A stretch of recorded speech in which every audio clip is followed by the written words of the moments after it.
안녕하세요. 자유교회 이진우 목사가 보내드리는 아침 묵상입니다. 오늘도 예수 그리스도의 향기를 내는 복된 하루가 되시길 바랍니다. 5월 20일 화요일 아침 묵상입니다. 오늘은 서로의 다름을 존중하며 섬기는 사람이라는 제목으로 로마서 14장 16절로 18절의 말씀 묵상합니다. 그러므로 여러분이 좋다고 여기는 일이 도리어 비방거리가 되지 않게 하십시오.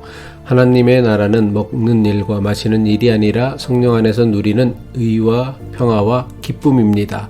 그리스도를 이렇게 섬기는 사람은 하나님을 기쁘시게 하고 사람에게도 인정을 받습니다.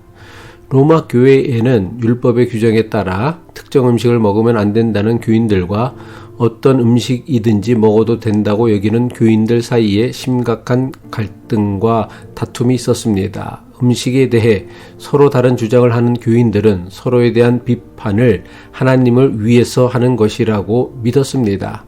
음식 문제에 관한 생각의 차이를 존중하기보다는 오직 자신들의 주장만이 하나님의 뜻을 따르는 것이라는 확신에 사로잡혀 있었던 것입니다. 사소하고 단순한 음식 문제에 하나님의 뜻과 영광을 명분으로 내세우기 시작하면서 저들의 갈등과 다툼은 더욱 격렬해졌습니다.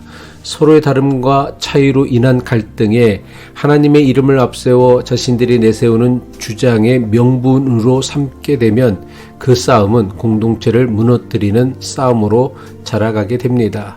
이러한 갈등이 격렬해지는 이유는 자신의 신앙적 열심, 익숙한 전통에 대한 애착 혹은 과거의 경험에서 비롯된 불안감을 자신들이 내세우는 주장에 투영하기 때문입니다. 그래서 하나님의 뜻을 위한다는 의도나 명분이 다른 사람의 마음에 상처를 주는 것입니다.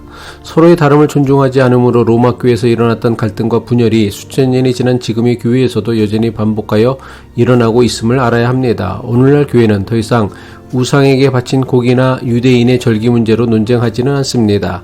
하지만 여전히 교회 안에는 비본질적인 문제로 인한 갈등과 다툼이 있습니다. 예배의 스타일, 교회 운영 방식, 특정한 사역에 대한 견해, 심지어는 술, 담배와 같은 개인적인 생활 습관이나 정치적인 주장의 차이를 가지고 너무나 쉽게 서로를 판단하고 상처를 줍니다.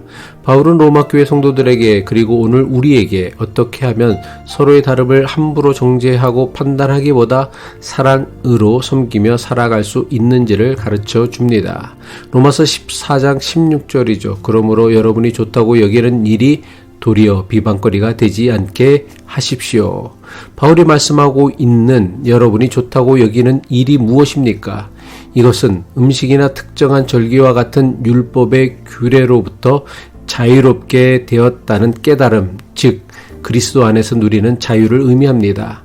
하지만 예수 그리스도를 통해 얻은 자유라 할지라도 함부로 잘못 사용하게 되면 문제가 발생합니다. 만약 이 자유를 사랑 없이 제멋대로 사용하여 믿음이 연약한 사람에게 상처를 주고 실족하게 한다면 이것은 사람들의 비방거리만 된다는 것입니다. 그렇다면 예수 그리스도를 통해 자유를 선물로 받은 그리스도인이 추구해야 하는 것은 무엇입니까? 로마서 14장 17절이죠. 하나님의 나라는 먹는 일과 마시는 일이 아니라 성령 안에서 누리는 의와 평화와 기쁨입니다. 이 말씀은 바울이 로마서 14장에서 언급하고 있는 로마 교회의 갈등과 분열을 극복하고 해결하는 핵심 원리입니다. 바울은 로마 교회 교인들 사이에서 벌어지고 있는 논쟁의 초점을 음식이나 절기와 같은 비본질적이고 부차적인 문제에서 하나님 나라의 본질적인 가치로 옮깁니다. 바울이 말씀하고 있는 하나님 나라의 참된 본질은 무엇입니까? 그것은 먹고 마시는 문제가 아니라 성령 안에서 누리는 의와 평화와 기쁨입니다. 구체적으로 바울이 말씀하는 의는 서로를 올바르게 대하는 정의로운 관계를, 평화는 깨어진 관계를 회복하고 적극적으로 화목을 이루는 것을, 기쁨은 이 모든 것을 통해 공동체가 함께 누리는 감사와 찬양을 의미합니다. 우리의 신앙생활을 비본질적인 문제로 논쟁하는 데 소모할 것이 아니라 의와 평화와 기쁨이라는 하나님 나라의 가치를 추구하고 이루어가는 데 집중되어야 합니다.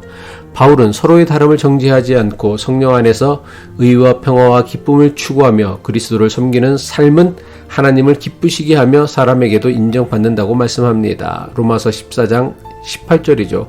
그리스도를 이렇게 섬기는 사람은 하나님을 기쁘시게 하고 사람에게도 인정을 받습니다.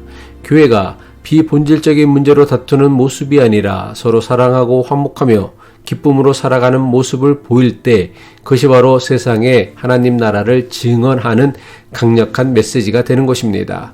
교회가 감당해야 하는 가장 중요한 사명은 나와 다른 주장이나 생각을 하는 사람을 정죄하고 비난하는 것이 아닙니다. 서로 다른 주장이나 생각을 하는 사람들이 함께 모여 평화를 이루며 서로의 다름을 존중하는 것이야말로 교회가 추구해야 할 마땅한 가치입니다. 그렇다면 우리의 교회가 평화를 이루며 서로의 다름을 인정하고 존중하기 위해선 어떻게 해야 할까요? 가장 중요한 것은 신앙의 본질적인 것과 비본질적인 것을 분별하는 지혜가 있어야 합니다. 여기서 본질적인 것이란 예수 그리스도가 이루고자 하셨던 하나님 나라의 가치를 의미하는 것입니다. 비록 나와 다른 주장이나 생각이라도 기독교 신앙의 본질을 훼손하거나 왜곡하는 것이 아니라고 한다면 이것은 하나님께서 허락하신 다양성으로 인정하고 존중할 수 있어야 합니다. 하지만 비록 기독교 신앙의 비본질적인 부차적인 문제라 하더라도 다음에 두 가지 극단은 경계해야 합니다. 하나는 율법주의입니다. 율법주의란 율법을 하나님 사랑과 이웃 사랑을 위한 도구가 아닌 다른 사람을 비난하고 정죄하는 도구로 사용하는 것입니다. 다른 하나는 방종입니다. 자신의 자유를 사랑 없이 함부로 사용하여 다른 사람에게 상처를 주거나 공동체의 질서를 어지럽히는 것입니다. 예수 그리스도를 통해 얻은 우리의 자유는 오직 사랑이라는 테두리 안에서만 책임감 있게 사용되어야 합니다. 물론 무엇이 비본질적인 영역에 속하는지에 대한 분별은 때로 쉽지 않으며 시대와 문화적 상황에 따라 그 적용이 달라질 수도 있습니다. 하지만 예수 그리스도가 몸소 보여주셨던 사랑의 원칙을 분명히 한다면 교회 공동체에서 해결하지 못할 차이와 다름은 없을 것입니다. 기도하겠습니다. 사랑의 하나님 아버지, 나와 다른 사람, 나와 다른 주장, 나와 다른 생각, 나와 다른 행동을 존중하기보다 비난하고 정죄하려는 우리의 이기적인 마음을 불쌍히 여겨 주옵소서. 예수 그리스도를 통해 얻은 우리의 자유가 방종이 되지 않고 이웃을 품어주고 사랑하는 선한 도구로 사용되게 하옵소서. 다름을 존중하는 믿음으로 하나님을 기쁘시게 하고 사람들에게 선한 영향력을 끼치길 바라며 우리 주 예수 그리스도의 이름으로 기도합니다.